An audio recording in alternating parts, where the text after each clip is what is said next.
Star night 2K16 എന്ന പേരിൽ ബഹ്റൈനിൽ സംഘടിപ്പിച്ച സ്റ്റേജ് ഷോയിൽ യുവതാരം ദുൽഖർ സൽമാനായിരുന്നു മുഖ്യ ആകർഷണം. നൃത്ത സംഗീത പരിപാടികൾക്ക് ശേഷം വേദിയിലെത്തിയ ദുൽഖറിനെ ആരാധകർ ആവേശത്തോടെ വരവേറ്റു. സംഗീത സംവിധായകൻ ഗോപി സുന്ദറിനും നടി മമത മോഹൻദാസിനുമൊപ്പം സുന്ദരിപ്പെണ്ണ എന്ന ഗാനവും ദുൽഖർ ആലപിച്ചു.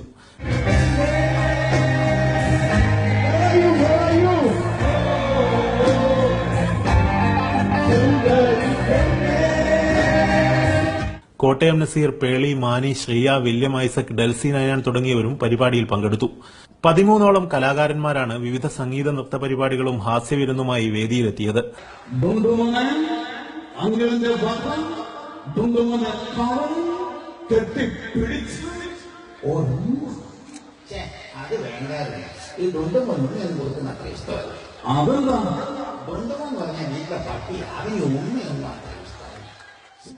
Choice advertising company chairman George Mathew, programme chief coordinator Pavithra Nileshwaram തുടങ്ങിയവർ പരിപാടിക്ക് നേതൃത്വം നൽകി.